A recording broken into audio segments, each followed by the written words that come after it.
Lakshman. By Toru Dutt. Toru Dutt.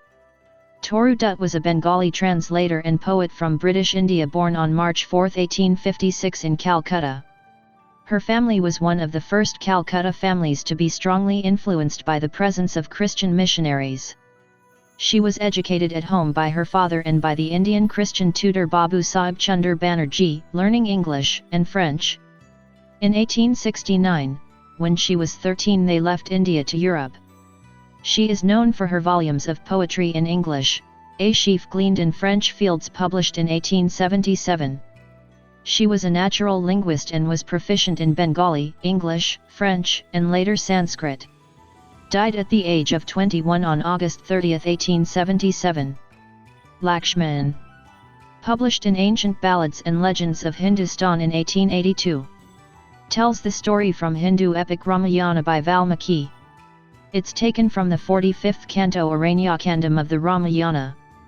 Indicates Sita's argument with Lakshman in the absence of Ram.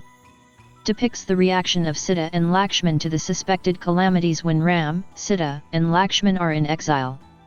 Consists of 22 stanzas and 8 lines each with alternative rhymes. Summary. The poem is based on the incident in Ramayana where the hero Rama is told to procure a golden deer for his wife Sita. Rama leaves Sita with his brother Lakshman for safekeeping. He found out that deer is actually a demon and kills it. When the demon dies, it calls out for help using the voice of Rama. Sita panics and asks Lakshman to help him. The poem takes this story and opens up the discussion between Sita and Lakshman and expanding the conversation beyond it. Poem opens with Sita addressing Lakshman on hearing the screaming of Marisha the demon as that of Rama. She says, Lakshman to listen the cry, it is the cry of her husband. She asks Lakshman to take a quick decision to help Rama. Aware of the fake cry of Marisha and the evils, Lakshman hesitates. Sita is again saying that Rama might have been surrounded by his enemies and the cry seems to be of death's intense pain. She questions that is it the time to think what to do. She asks him to take his sword and bows as she too knows that evil is upon them, but it is time to take quick decision. As Lakshman is not doing anything, she wonders whether he is the brother whom she has seen earlier. She tells she must run alone to help her husband as Lakshman is transformed to a blind and dumb stone. She says if they won't help Rama, they have to share the death of him in this wild forest as the cry is still in her ears. Now Lakshman speaks saying her to calm down and there is no need to have any kind of fear as Rama is highly skilled. He asks Sita to wipe off the tears which is dishonorable. He says that no kind of demonian birth or any creature on earth can harm the real hero, Rama. He praises the power of Rama as the lions, bears, eagles, pythons, and cobras will bow their heads to dust and escapes from him. Even the Rakshasas, Danavas, demons, and ghosts acknowledge his mighty power and will move away from him. Whatever kind of enemies arise will be banished by him. So he asks Sita to be bold, great and wise. But she is not satisfied with the replies of Lakshman and she says that like a child Rama is crying and his body is not a metal which can withstand the death pain. Lakshman tells that it may be the plan of some enemies and his duty is to guard her and directed not to move away from her. That was the command given by Rama.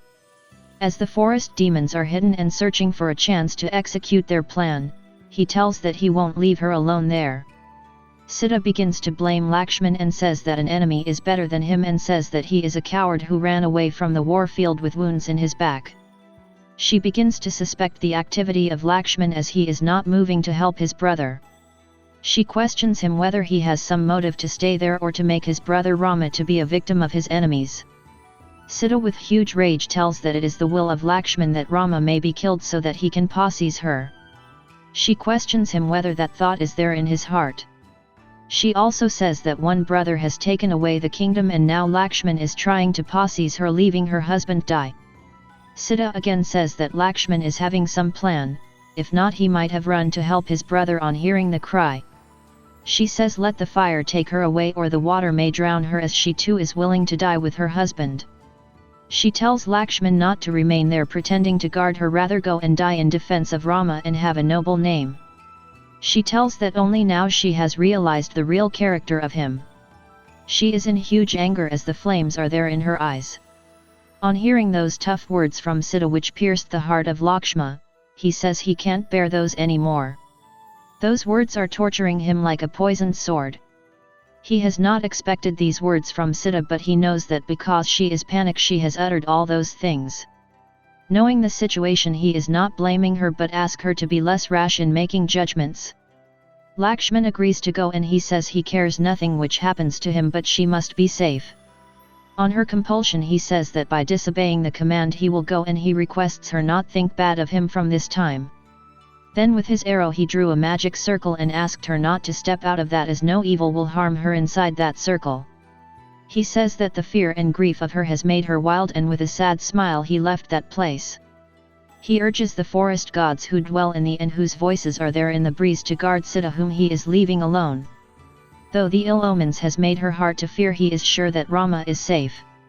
He praises that none is equal to Rama under the skies, and he is capable of putting down all his enemies under his foot. By wishing peace to prevail, her mind Lakshman bid farewell. No anger was there in his mind, and with darkness of sadness he took his weapons and started his walk.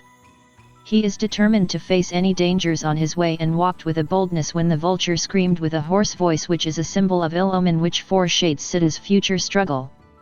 He left with a hope that even if he fails to guard Sita from any kind of harm, nature will do. Through the conversion of mythical story to a poem, Toru Dutt picked Eurus as the character of an ordinary woman. The poem shows the relationship of humanity, divinity, and nature. For more videos, like, share, subscribe. Thank you.